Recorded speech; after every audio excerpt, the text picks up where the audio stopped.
November 16, 2025, Sunday.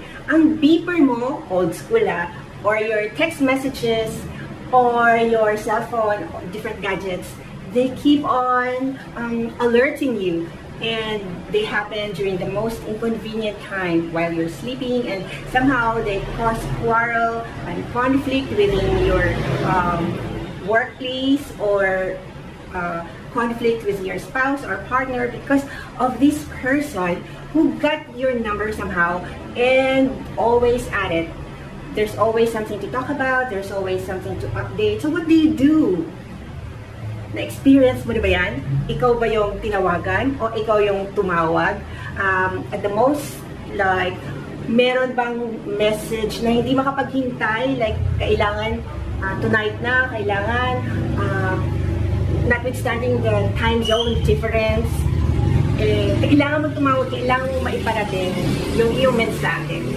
So, ikaw yung tumawag, or ikaw yung nag-chat, nag-DM, or ikaw yung sa'yo nag-DM, you're the one who's receiving the messages. So what do you do?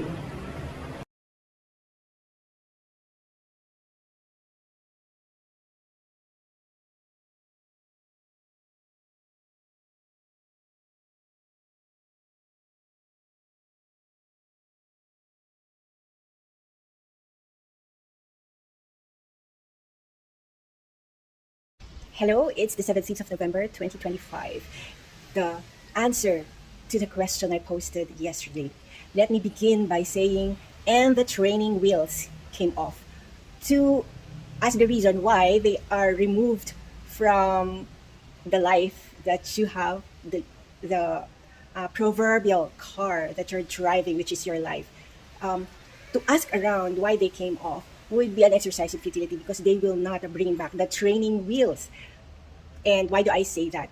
The moment when, like for me, that moment came 2003, 2004, when my mother couldn't defend me by saying that I had sold my car in order to produce dimensional pictures of video production. That means my mother will not be able to defend me. When the time came for my father to say that, yes, Clarissa talaga, Garcia is my daughter, but she is her own person, and that she will answer for the things that she had done. So when those two very supportive people who had been all your life, your anchor, your support, they could no longer do what they've been doing to you, you know that the training wheels, they're gone. In the same way that there are some things when like for instance, you share the same vocabulary with your friends who are members of the same church. Okay, you've heard the messages, you've attended the same Bible school, Bible studies, yes. But at the end of the day, you look at things differently. So you share the same vocabulary, but you do things in the name of the Lord. They do things in the name of the Lord also. But there is a big gap between fellow believers, right? So where does that leave you?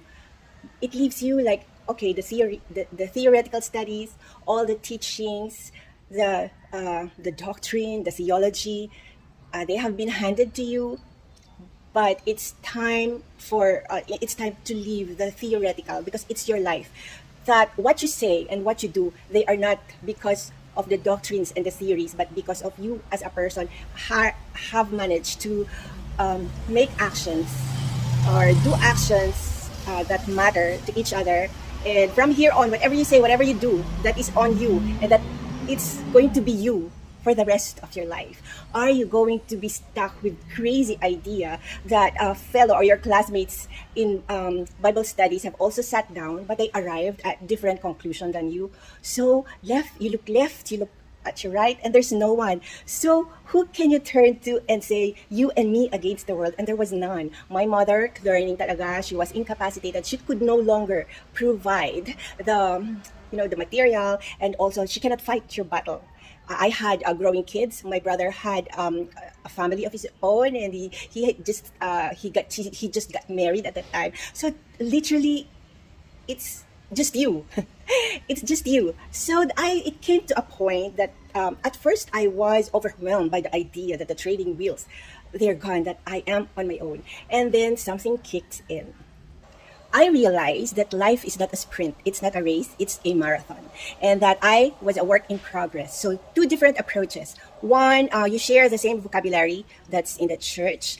So, the disagreements that I was having, we can understand each other because we share the same vocabulary. But even if we sit on the opposite side of the table, I cannot expect God to be sitting physically, like being a referee or doing the judgment between us who's right.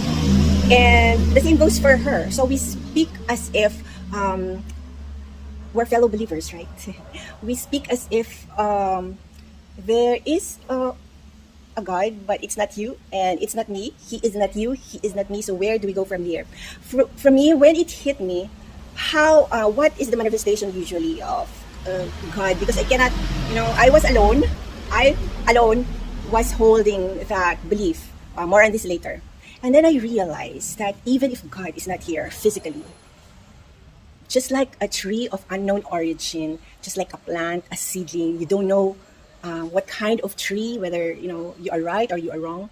Somehow, I was guided into thinking that the fruit of the Spirit, love, joy, peace, patience, they are very much can be seen by eyes, can be heard, and they are the manifestations of the Spirit of God. So God, without His physical presence, can still be discerned by fellow believers through His Spirit. Love, joy, peace, patience, goodness, faithfulness, kindness, and most of all, self-control. And there would be a time when I had to subdue all my selfish thoughts, the extreme thoughts that I had, the frustrations of not getting what I wanted, of not getting the answers that I was seeking for. When it's time, like at nighttime, how do I show my faith to the living God? By one, going to bed without pulling my fear and frustration, because that is not the fruit of the Spirit. Worrying can be a sin, and sometimes the most righteous thing that we can do is to rest and to give the rest, to let go and to let God. So that's also good for I don't know about anything like the mystic manifestation of God, but when I sleep early, when I don't belabor thoughts, and I do not become anxious, my skin looks great. I can rest easily at night. I can think better. I can make good decisions.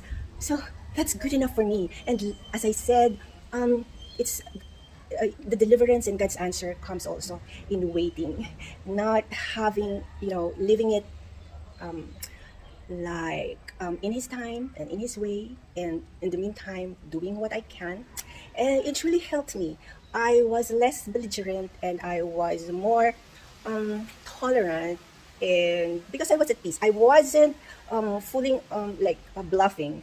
You cannot bluff your way out of sleepless nights. You cannot bluff your way out of not eating properly. You cannot bluff your way out of saying deceitful things, and in the end they're going to be you're going to be found out that you're lying through your teeth. So might as well, I don't know about the mystic manifestations of God, but these things have been practical help for me, and it paved the way for a better relationship with my kids. Whereas in the family, like outside the church, because I know that I couldn't use the same vocabulary, my father will not understand the terminologies, the doctrines that we can speak about within the church. Well, the thing is, the respect is still there, but definitely there is no short-circuiting. That, sure, my mother cannot go to any meeting, cannot go to any, to quarrel with anyone who will not believe me when I say that it's me, I am the writer, the producer, the artist. My parents could not do that for me, so might as well begin to do the job of self-representation and learning the ropes, doing my best to educate myself, asking, consulting, and I could not have done that if I wasn't sleeping right, if I wasn't eating properly, if I will have medical episode left and right, if I would be anxious because of the thoughts troubling me. So those things were the first that that I had been guided to doing. They were, even without money, even without pocket money, they are practical things that anyone should do with or without money. I was fixing myself first. And I truly believe that in adulting, when the training wheels are gone, and that you will be the person who will be saying things that can either further sink you or can lift you up out of the if you believe yourself to be ensnared, yeah, out of the pit. These things, I will not be able to inspire others to help me. I will not be able to encourage others to trust me, to have confidence in what I say, in what I do, to believe in what I'm doing, if I myself do not live what I inside of me. It sounded corny and cliche, but the moment that you regard them as real and as true, and that either you rise or you fall from here on, and that nobody else can save you, it's time to tune in and to be more serious about what you want your life to be. So the moment that it didn't come instantly, all of the same time. It was day by day. And so when I was ready to face it all, I knew that I had someone with whom I can say, you and me against the world, that I wasn't alone, and that the promises are real, the promises are true, and I wasn't disappointed.